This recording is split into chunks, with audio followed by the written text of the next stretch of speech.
അപ്പം ഇന്നത്തെ വീഡിയോ നിങ്ങളുടെ സംശയങ്ങളാണ്. LPSAയിൽ നിങ്ങൾ ചോദിച്ച സംശയങ്ങളാണ്, കമൻസ് ആയിട്ട് രേഖപ്പെടുത്തിയ സംശയങ്ങളാണ് ഞാൻ ആൻസർ ചെയ്യുന്നത്.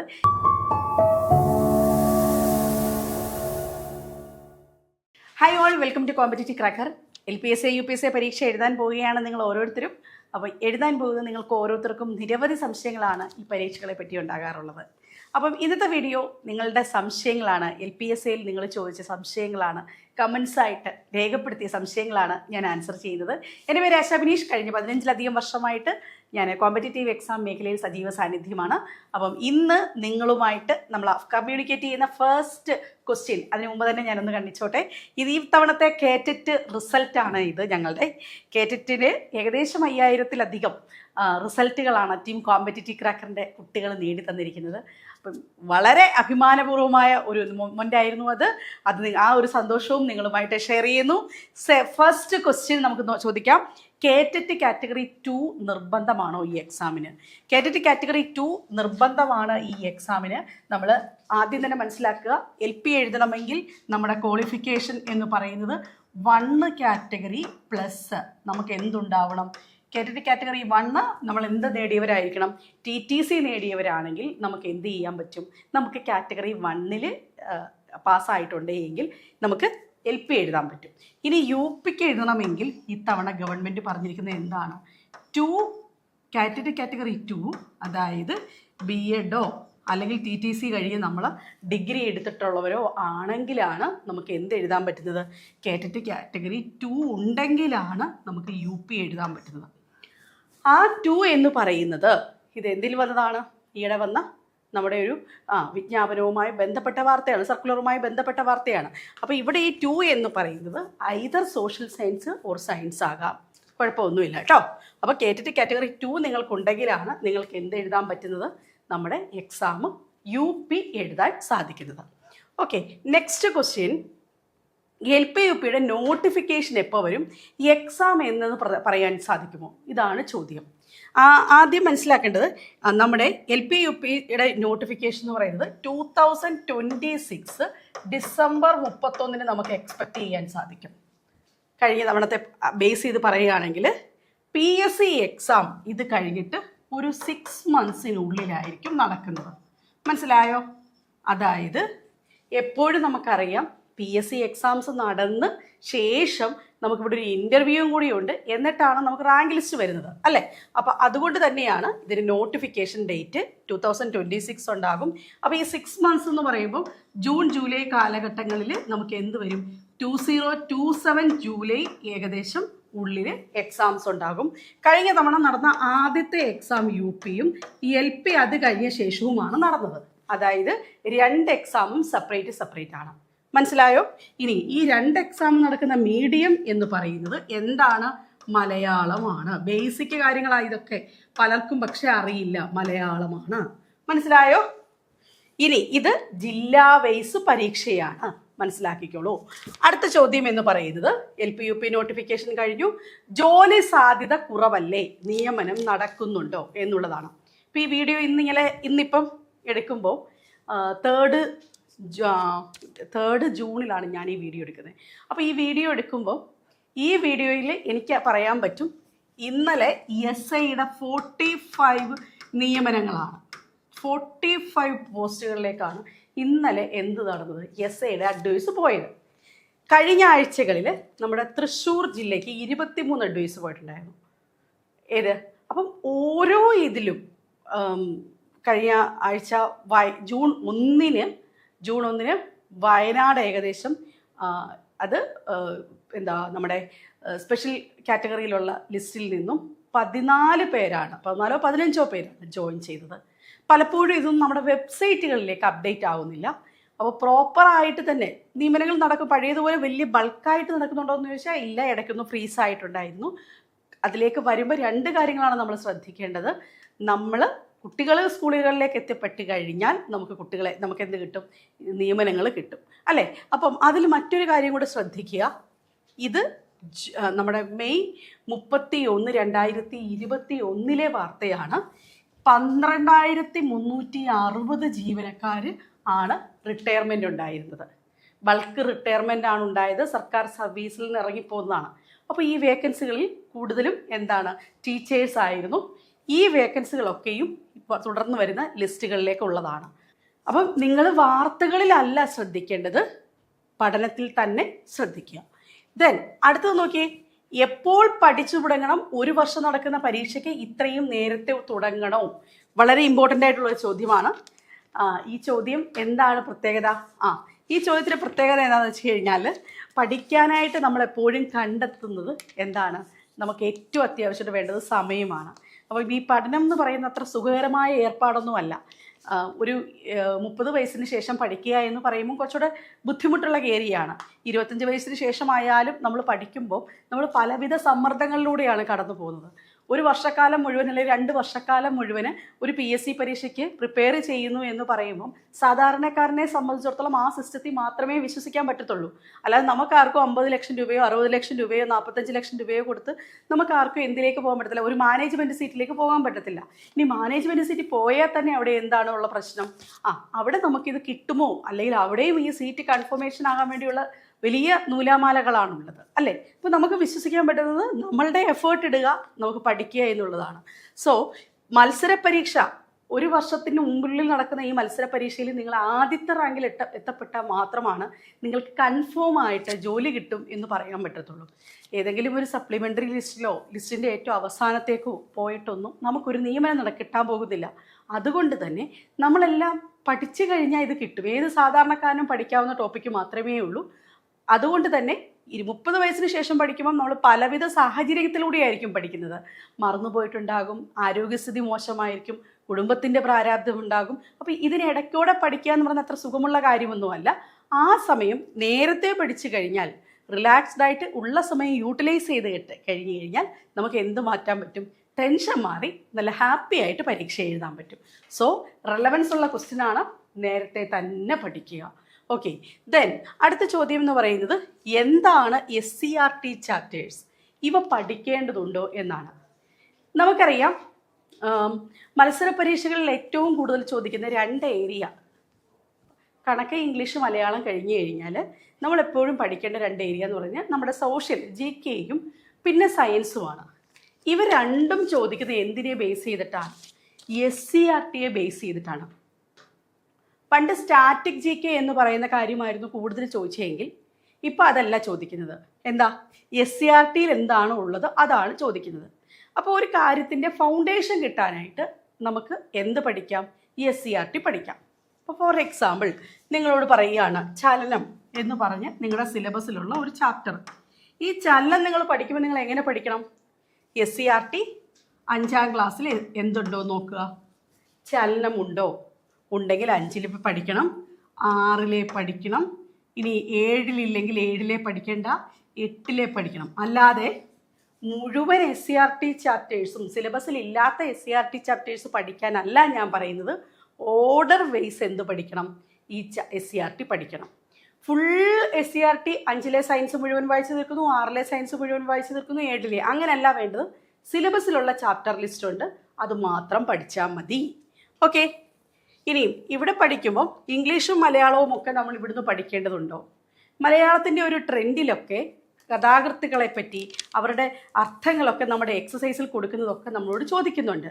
അപ്പോൾ തീർച്ചയായിട്ടും അതിനൊരു കൺസോൾഡേറ്റഡ്, ഒരു ഹെൽപ്പോടു കൂടി അത് പഠിക്കുന്നത് എഫക്റ്റീവായിരിക്കും. ദെൻ അടുത്തത് ഈ ഒരു ചോദ്യവും കൂടെ ക്ലബ് ചെയ്താണ് ഞാനിപ്പോൾ പറഞ്ഞത്. SCRT എങ്ങനെ പഠിച്ചു തീർക്കാം? ക്ലാസ് അടിസ്ഥാനത്തിലാണോ വിഷയ അടിസ്ഥാനത്തിലാണോ പഠിക്കേണ്ടത് എന്നുള്ള ചോദ്യത്തിനും ഞാൻ ഉത്തരം തന്നു. അടുത്തത്, സിലബസ് എങ്ങനെ കവർ ചെയ്യണം? ആദ്യം മുതലാണോ തുടങ്ങേണ്ടത്? ഓരോ വിഷയങ്ങൾക്കും എത്ര ദിവസം നൽകണം എന്നുള്ളതാണ്. വളരെ ഇമ്പോർട്ടൻ്റ് ആയിട്ടുള്ള ചോദ്യമാണിത്. ഈ ചോദ്യത്തിലേക്ക് കടക്കുന്നതിന് മുമ്പ് നിങ്ങൾ ആദ്യം സിലബസ് ഡൗൺലോഡ് ചെയ്ത് വെച്ചിട്ടുണ്ടോ എന്ന് ശ്രദ്ധിക്കുക. LPSC UPSCയുടെ സിലബസ് ഉണ്ട്. അതോടൊപ്പം തന്നെ 2 കാര്യങ്ങൾ അറിയുക. സിലബസ് പ്ലസ് എന്തറിയണം? മാർക്ക് വെയിറ്റേജ് അറിയണം. മനസ്സിലായോ? മാർക്ക് വെയിറ്റേജ് ഇവിടെ അറിയണം. അതായത് നമ്മൾ വെറുതെ ഒരു ഹിസ്റ്ററി വായിച്ചു, അല്ലെങ്കിൽ തൊഴിൽ വാർത്ത മേടിച്ചു, അല്ലെങ്കിൽ തൊഴിൽ വീതി മേടിച്ചു, നമുക്ക് ഈ എക്സാം ക്രാക്ക് ചെയ്യാൻ സാധിക്കില്ല. ഈ എക്സാം ക്രാക്ക് ചെയ്യാൻ സാധിക്കണമെങ്കിൽ നമ്മൾ എന്താ ചെയ്യേണ്ടത്? നമ്മൾ ഇതിൻ്റെ മാർക്ക് വെയിറ്റേജ്, അത് ഹിസ്റ്ററി ആദ്യം എടുത്ത് ബുക്ക് വെച്ചെടുത്ത് വായിച്ചു. ഹിസ്റ്ററി ആകെ 10 മാർക്കിനായിരിക്കും ചിലപ്പോൾ ചോദിക്കുന്നത്. അത് ഇന്ത്യൻ ഹിസ്റ്ററിയും വേൾഡ് ഹിസ്റ്ററിയും കേരള ഹിസ്റ്ററിയും എല്ലാം കൂടിയായിരിക്കും ചോദിക്കുന്നത്.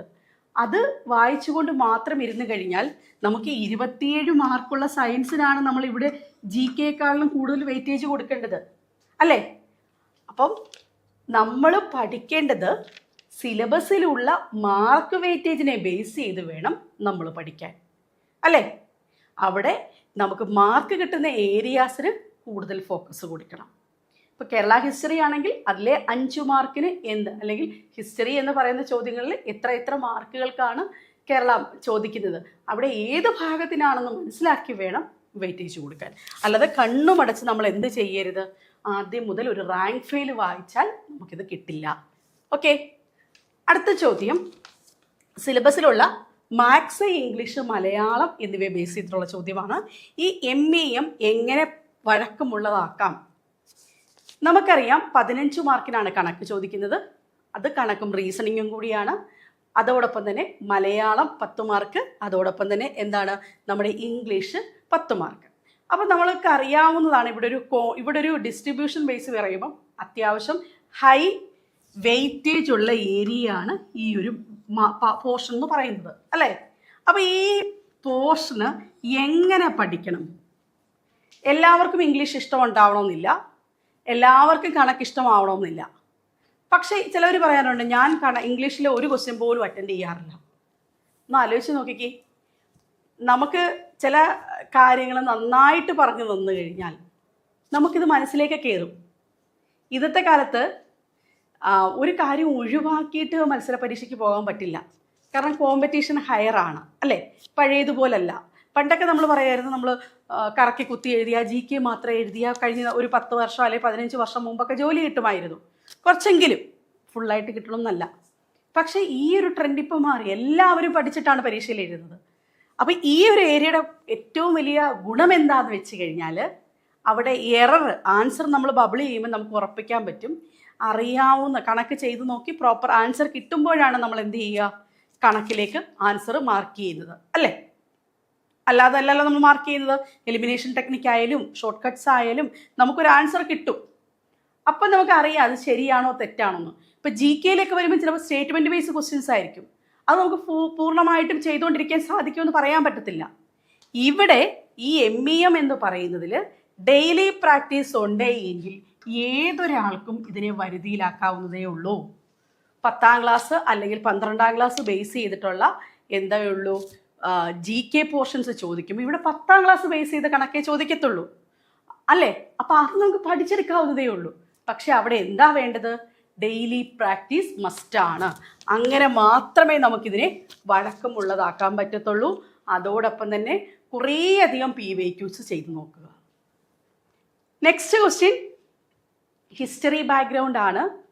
സയൻസ് എങ്ങനെ പഠിച്ചു തീർക്കാം? അപ്പോൾ ആലോചിക്കേണ്ടത്, നിങ്ങൾക്ക് സയൻസ് ഒഴിവാക്കി ഈ മത്സര പരീക്ഷയെ സമീപിക്കാൻ പറ്റില്ല. എല്ലാവർക്കും സയൻസ് അറിയണം. സയൻസിലാണ് 27 മാർക്ക് കിടക്കുന്നത്. പക്ഷേ നമുക്ക് സയൻസ് ചിലപ്പം +2 കെമിസ്ട്രി ചിലവർക്ക് അതായത് എപ്പോഴും ചോദിക്കുന്നുണ്ട് LPക്കും UPക്കും +1 +2 പഠിക്കണോ? തീർച്ചയായിട്ടും പഠിക്കണം. എല്ലാം പഠിക്കണം എന്നല്ല. ഇപ്പം ഇലക്ട്രോൺ പഠിക്കുമ്പോൾ ഇലക്ട്രോൺസ് എവിടെയുണ്ട്? നമ്മുടെ +1 +2ലുണ്ട്. ആറ്റം മോഡൽ അവിടെയുണ്ട്. അത് നമ്മൾ പഠിക്കണം. കാരണം കഴിഞ്ഞതിൻ്റെ അങ്ങേ വർഷത്തെ, ഈ വർഷമല്ല ഇതിന് തൊട്ട് മുമ്പിൽ നടന്ന LPSL പോലും എന്ത് ചോദിച്ചിട്ടുണ്ടായിരുന്നു? +2 കെമിസ്ട്രി ചോദിച്ചിട്ടുണ്ടായിരുന്നു. അപ്പം അതുകൊണ്ട് തന്നെ നമുക്ക് +2 സയൻസ് മുഴുവൻ പഠിക്കണമെന്നല്ല, ഏറ്റവും ഇമ്പോർട്ടൻ്റ് ആയിട്ടുള്ള കാര്യങ്ങൾ പഠിച്ചാൽ മതി. പറഞ്ഞു വന്ന പോയിന്റ്, സയൻസ് ചിലപ്പം നിങ്ങൾക്ക് +2ൻ്റെ സയൻസ് പഠിക്കാൻ പ്രയാസമായിരിക്കും. പക്ഷേ 5 മുതൽ നിങ്ങൾ തുടങ്ങിക്കഴിഞ്ഞാൽ 7 വരെയുള്ള സയൻസ് ആദ്യം എളുപ്പമായിരിക്കും. അവിടെ നിങ്ങൾക്കൊരു ഫൗണ്ടേഷൻ കിട്ടിക്കഴിഞ്ഞ ശേഷം മാത്രം 8, 9, 10 എന്നിലേക്ക് പോകുക. മനസ്സിലായോ? അങ്ങനെ പോയി കഴിഞ്ഞാൽ നിങ്ങൾക്കിത് എളുപ്പകരമായിരിക്കും. ആർക്കും നന്നായിട്ട് പറഞ്ഞു തന്നു കഴിഞ്ഞാൽ നമുക്ക് മനസ്സിലാവുന്ന പോർഷനേ ഉള്ളൂ. പിന്നെ ഇവിടെ കുറച്ച് ടേംസ് ഒക്കെ വീണ്ടും വീണ്ടും റിപ്പീറ്റ് പ്രാക്ടീസ് ചെയ്യുക. ആദ്യം തൊട്ടേ ഒഴിവാക്കാതിരിക്കുക. ഇപ്പം PSC ക്ലാസ്സൊക്കെ നമ്മൾ സെൻറ്ററിൽ പോകുമ്പം നമ്മളോട് പറയും ഏറ്റവും എളുപ്പമുള്ള കാര്യമാണ്, നമുക്ക് GK കേട്ടിരിക്കാൻ എളുപ്പമാണ്. പക്ഷേ സയൻസ് എന്നൊക്കെ പറയുമ്പോൾ നമ്മളോട് പറയും അയ്യോ ഇന്ന് വേണോ, ഫിസിക്സിൻ്റെ ക്ലാസ് ഇന്ന് വേണോ, മിസ്സേ കെമിസ്ട്രിയുടെ ക്ലാസ് ഇന്നൊക്കെ വേണോ എന്ന് ചോദിക്കാറുണ്ട്. തീർച്ചയായിട്ടും വേണം. നിങ്ങൾ ഏറ്റവും കൂടുതൽ അറ്റൻഡ് ചെയ്യേണ്ടത് ഒരിക്കലും ഒരു ജനറൽ PSC ക്ലാസ്സിൽ പോയിരുന്നല്ല നിങ്ങൾ പഠിക്കേണ്ടത്. നിങ്ങളുടെ സിലബസിൽ എന്താണോ ഉള്ളത് അതിനാണ് വെയിറ്റേജ് കൊടുക്കേണ്ടത്. മനസ്സിലായോ?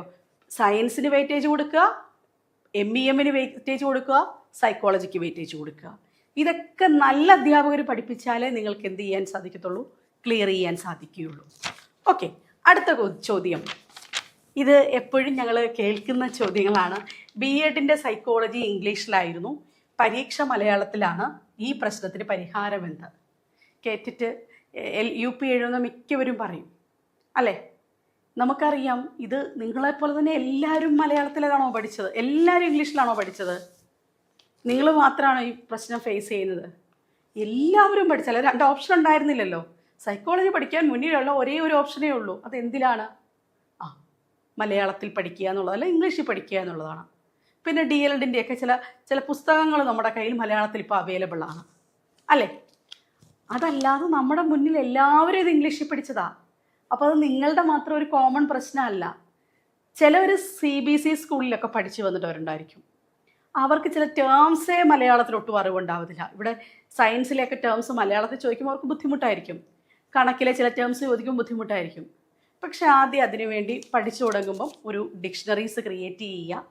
ആ ഡിക്ഷണറീസ് ക്രിയേറ്റ് ചെയ്ത ശേഷം ഇപ്പോൾ കൃത്യംഗം, എക്സ്പോണൻസ്, ഇങ്ങനെ സ്ക്വയർ, വർഗം, വർഗമൂലം എന്നുള്ള ഇങ്ങനെയുള്ള കാര്യങ്ങൾ നമ്മൾ എഴുതി വെച്ച് ശീലിച്ചു കഴിഞ്ഞാൽ പിന്നീട് നമുക്ക് ഫെമിലറൈസ് ആകും.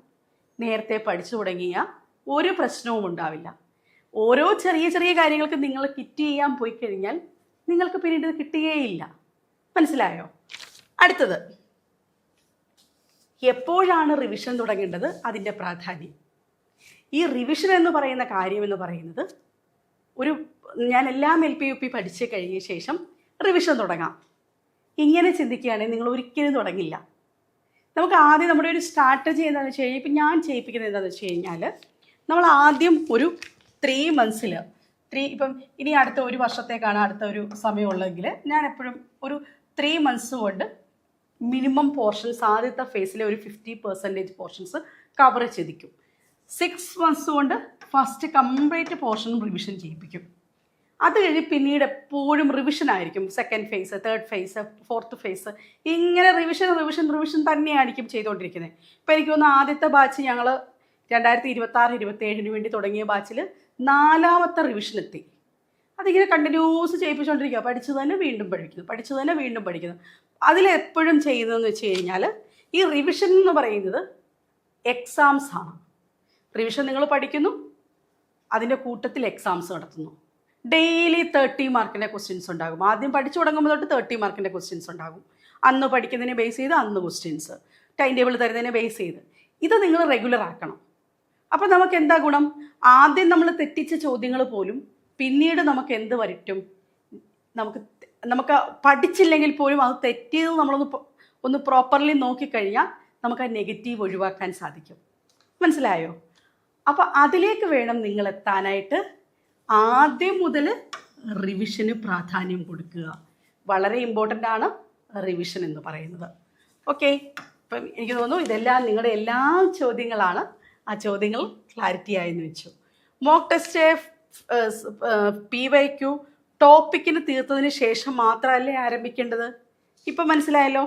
ഒരിക്കലും ടോപ്പിക്ക് തീർന്നതിന് മാത്രമല്ല, പഠിച്ചു പോകുമ്പം തൊട്ട് ഒരു കോളത്തിൽ നിങ്ങൾ എഴുതി വെക്കണം എത്ര നെഗറ്റീവ്, എത്ര പോസിറ്റീവ് മാർക്ക്. മനസ്സിലായോ? എല്ലാ പരീക്ഷകൾക്കും ഇങ്ങനൊരു ലിസ്റ്റ് ഉണ്ടാവണം. ഇങ്ങനൊരു ലിസ്റ്റ് ഉണ്ടാകുമ്പോഴുള്ള ഗുണം എത്രയാണ്? ഞാൻ 100 മാർക്കിൻ്റെ പരീക്ഷ എഴുതി, എനിക്ക് 14 നെഗറ്റീവ് ഉണ്ട് ആദ്യത്തെ ദിവസം. പിന്നീട് ഞാൻ എന്താകും?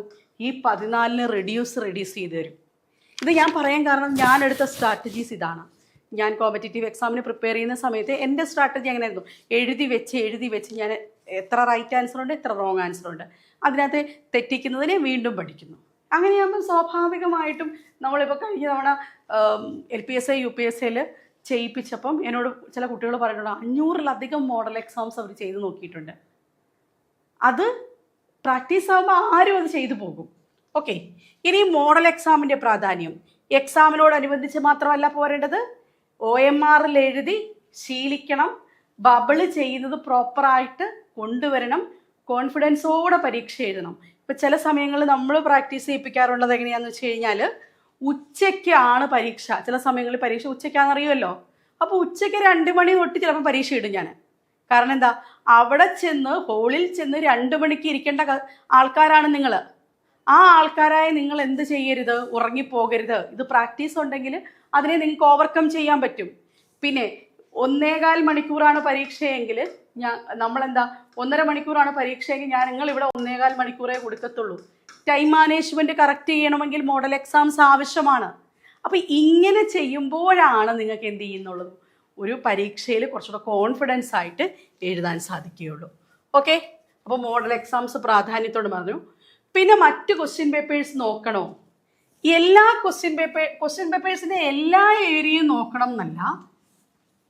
ചിലപ്പോൾ നമുക്ക് പഠിക്കേണ്ടാത്ത GK, പഠിക്കേണ്ടാത്ത PSCയുടെ മറ്റുള്ള ഭാഗങ്ങളൊക്കെ ഉണ്ടാകും. ആവശ്യമുള്ളത് നോക്കുക.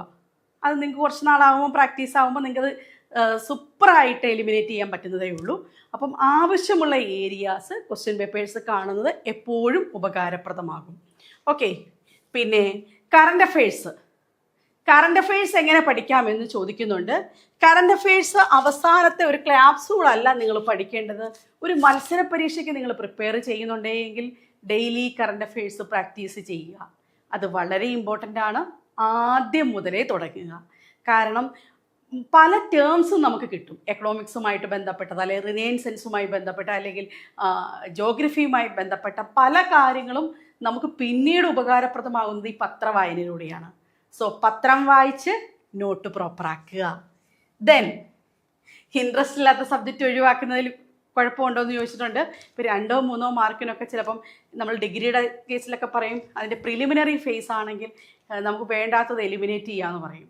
പക്ഷേ ഇവിടെ അതല്ല, ഇത് മെയിൻസ് ഒറ്റ പേപ്പറേ ഉള്ളൂ. അതുകൊണ്ട് ഇവിടെ അങ്ങനെ വലുതായിട്ട് ഒഴിവാക്കാനൊന്നുമില്ല. നിങ്ങൾ ആദ്യം തൊട്ട് പഠിക്കുക. ഓക്കെ, ഏത് ജില്ലയിലാണ് വേക്കൻസി കൂടുതൽ, പെട്ടെന്ന് എങ്ങനെ ജോലിയിൽ എത്തിക്കാം? നമ്മൾ കഴിഞ്ഞ തവണ നമ്മളൊക്കെ കണ്ടതാണ്, മലപ്പുറം ജില്ലയിലായിരുന്നു ഏറ്റവും കൂടുതൽ വേക്കൻസികൾ ഉള്ളത്, സ്കൂളുകൾ ഉള്ളത്. പക്ഷേ ഏറ്റവും കൂടുതൽ അപേക്ഷകർ വരുന്നതും ആ ജില്ലയിലാണെന്ന് മനസ്സിലാക്കുക. ചിലപ്പോൾ നിങ്ങളുടെ ജില്ലയിൽ ആലപ്പുഴയിൽ ചിലപ്പോൾ നിങ്ങൾ 40 മാർക്കായിരിക്കും നിങ്ങൾക്ക് ഉണ്ടാവുന്നത്. അവിടെ ചിലപ്പോൾ നിങ്ങൾ റാങ്ക് ലിസ്റ്റിൽ ആ മാർക്ക് കൊണ്ട് ഇടം നേടിയെന്ന് വരാം. ചിലപ്പം അവിടുത്തെ ഒരു 100ാമത്തെ റാങ്ക് കിട്ടിയെന്നും വരാം. ഓക്കെ, ഈ 40 മാർക്ക് കൊണ്ട് നിങ്ങൾ ചിലപ്പോൾ മലപ്പുറം ജില്ലയിൽ പോയി കഴിഞ്ഞാൽ അവിടെ നിങ്ങൾ റാങ്ക് ലിസ്റ്റിലെ ഇടം നേടിയിട്ടുണ്ടാവില്ല. സോ നിങ്ങൾ റാങ്ക് ലിസ്റ്റിൻ്റെ ഡീറ്റെയിൽസ് നോക്കുന്നതിനോടൊപ്പം തന്നെ നിങ്ങളുടെ പഠനവും ചെക്ക് ചെയ്യണം. വളരെ ഇമ്പോർട്ടൻ്റ് ആണ്. ദെൻ എപ്പോഴും ചോദിക്കുന്നതാണ് ജോലിയോടൊപ്പം എങ്ങനെ പഠിക്കാം. ഓൾമോസ്റ്റ് എല്ലാവരും ജോലിയോടൊപ്പം തന്നെയായിരിക്കും പഠിക്കുന്നത്, അല്ലെങ്കിൽ വീട്ടമ്മമാരായിട്ടായിരിക്കും പഠിക്കുന്നത്. അവിടെ നമ്മൾ ആദ്യം നമ്മുടെ പ്രയോറിറ്റി സെറ്റ് ചെയ്യുക. എനിക്ക് പഠിക്കണമെങ്കിൽ ഞാൻ തനിയെ വിചാരിക്കണം. ഇപ്പം അത് ഏത് മെത്തേഡിൽ കൂടെയും പഠിക്കാം അല്ലേ. പക്ഷെ ഞാൻ പഠിക്കുമ്പം ഞാനൊരു സിസ്റ്റമാറ്റിക്കായിട്ട് പഠിക്കണം. പലരും ഈ ലിസ്റ്റിൽ, ഞാൻ ഒത്തിരി നാൾ കൊണ്ട് നമ്മൾ ഒരുപാട് കുട്ടികളെ കാണാൻ പറയും, പലരും ലിസ്റ്റിൽ വരില്ല. ആദ്യം തുടങ്ങുന്ന ഒരു മോട്ടിവേഷൻ ഒന്നും പിന്നീട് ഉണ്ടാവില്ല. അതുണ്ടാകാതിരിക്കുന്നത് എന്തുകൊണ്ടാണ്? നമുക്കിത് എങ്ങനെ സിസ്റ്റമാറ്റിക്കായിട്ട് പഠിക്കാം എന്നറിയാവുന്നതുകൊണ്ടല്ല. അപ്പം നമുക്ക് അവിടെ ഒരു നമുക്ക് എന്താണോ വേണ്ടത് എന്നുള്ളതിൽ കൺസിസ്റ്റൻസിയാണ്. ഈ ഒരു ജോലിക്ക് പോയാലും എവിടെ പോയാലും നമുക്ക് വേണ്ടത് കൺസിസ്റ്റൻസിയാണ്. അപ്പം അതിനു വേണ്ടി നിങ്ങളത് മനസ്സ് വെച്ചാൽ പറ്റുന്നതേ ഉള്ളൂ. PSC കിട്ടുന്ന ആരും അങ്ങനെ വലിയ പഠിത്തക്കാരൊന്നുമല്ല. പക്ഷെ അവർക്കൊക്കെ കിട്ടുന്നത് കൺസിസ്റ്റൻസി ഉണ്ടായതുകൊണ്ടാണ്. സോ ഡെഫിനറ്റ്ലി പഠനത്തിൽ കൺസിസ്റ്റൻസി കൊണ്ടുവരിക വളരെ ഇമ്പോർട്ടൻ്റ് ആണ്. പ്രായമേറുകയാണ്, അവസാനത്തെ അവസരമാണ്, എനിക്ക് സാധിക്കുമോ? നിരവധി ചോദ്യങ്ങളാണ് വരുന്നത്. അപ്പം മനസ്സിലാക്കുക, നമ്മുടെ അവസരങ്ങൾ നമുക്ക് ബോധ്യമുണ്ട്. നമുക്ക് ഈ ഏജിലും ഇത് ചെയ്യാൻ പറ്റുമെന്ന് നിങ്ങൾക്കൊരു വിശ്വാസം ഉണ്ടെങ്കിൽ ധൈര്യപൂർവ്വം പഠിച്ചോളൂ. അപ്പം ഇതിൻ്റെ പാർട്ട് 1 വീഡിയോയാണ്. LP UP സംശയങ്ങളുമായി ബന്ധപ്പെട്ട അടുത്ത വീഡിയോ ഉടനെ തന്നെ ഉണ്ടാകും. അപ്പം ഈ ഒരു വീഡിയോ എന്ന് പറയുന്നത് നമ്മുടെ ഇതിൻ്റെ പാർട്ട് 1 വീഡിയോ ആണ്. LPSA UPSAയുമായി സംശയങ്ങൾ നിങ്ങളുടെ നിരവധിയാണ് എനിക്ക് കിട്ടിക്കൊണ്ടിരിക്കുന്നത്. അപ്പം അതുമായി ബന്ധപ്പെട്ട കൂടുതൽ സംശയങ്ങൾ നമുക്കൊരു അടുത്തൊരു വീഡിയോയിൽ പറയാം. പിന്നെ മറ്റൊരു കാര്യം, പഠിക്കാൻ LPSA UPSAയ്ക്ക് നിങ്ങൾക്ക് ആഗ്രഹമുണ്ടോ? തീർച്ചയായിട്ടും നിങ്ങൾക്ക് ഞങ്ങളോടൊപ്പം വരാം. ഞങ്ങൾ കഴിഞ്ഞ ലിസ്റ്റിലെ 1ാം ജേതാക്കളാണ്. കഴിഞ്ഞ ലിസ്റ്റിൽ ഒരുപാട് കുട്ടികളുണ്ടായിരുന്നു. ആ കുട്ടികളെയൊക്കെ പഠിപ്പിച്ച് ഞാനിപ്പോൾ പറഞ്ഞ ആദ്യത്തെ കേറ്ററ്റിൻ്റെ റിസൾട്ട് ഞാൻ ആദ്യം കാണിച്ചുകൊണ്ടാണ് തുടങ്ങിയത്. ആ കേറ്ററ്റിൽ ഇന്ന് എനിക്ക് ഉറപ്പിച്ച് പറയാൻ പറ്റും, കേരളത്തിൽ മറ്റൊരു കോച്ചിങ് സ്ഥാപനത്തിനും ആ ഒരു റിസൾട്ട് ഇല്ല എന്നുള്ളത്. കാരണം അത്രയധികം കുട്ടികൾ CCA വിശ്വസിച്ചൂടെ പഠിക്കുന്നുണ്ട്. ഇത് CCയുടെ 10ാമത്തെ വർഷമാണ്. ഈ 10 വർഷത്തിലും ഈ സെയിം പ്ലാറ്റ്ഫോമിൽ ഞങ്ങൾ എല്ലാവരും ഉണ്ടായിരുന്നു. കണക്ക് പഠിപ്പിക്കാൻ നമ്മുടെ ഷൈജു സാറും, മലയാളം പഠിപ്പിക്കാൻ രേവതി ടീച്ചറും, ഇംഗ്ലീഷ് പഠിപ്പിക്കാൻ ശ്രീകലാ മിസ്സും, സയൻസ് പഠിപ്പിക്കാൻ സഞ്ജയ് സാറും, GK ഞാനും ഒക്കെ നിങ്ങളോടൊപ്പം ഉണ്ടാകും. അപ്പോൾ ധൈര്യപൂർവ്വം നിങ്ങൾ CC ഫാമിലിയിലേക്ക് വന്നോളൂ. വീട്ടിലിരുന്ന് നിങ്ങൾക്ക് പഠിക്കാൻ സാധിക്കും. ഹൈബ്രിഡ് ക്ലാസ്സുകളാണ് നമ്മൾ നൽകുന്നത്. അതിൽ നിങ്ങൾക്ക് ഏറ്റവും അനുയോജ്യമായ സമയത്ത് റെക്കോർഡഡ് ക്ലാസ്സുകളും അതോടൊപ്പം തന്നെ ലൈവ് ക്ലാസ്സുകളും കാണാൻ സാധിക്കും. പഠനം അങ്ങോട്ട് നല്ല അടിപൊളിയായിട്ട് മുന്നോട്ട് കൊണ്ടുപോകാൻ പറ്റും. ഓൺലൈൻ ആണ് എന്നൊരു വേർതിരിവും ഉണ്ടാവില്ല. നിങ്ങളെ പേരെടുത്ത് വിളിച്ച് നിങ്ങളോടൊപ്പമുള്ള യാത്രയിൽ ഒരു മെൻറ്ററും ഉണ്ടാകും. അടിപൊളിയായിട്ട് പഠിക്കാൻ താല്പര്യമുണ്ടോ? അപ്പോൾ നമുക്ക് ഒരുമിച്ച് തുടങ്ങാം. മറക്കേണ്ട 8589083568 ഈ നമ്പറിലേക്ക് ഒറ്റ കോള് മതി. ജീവിതം മാറും.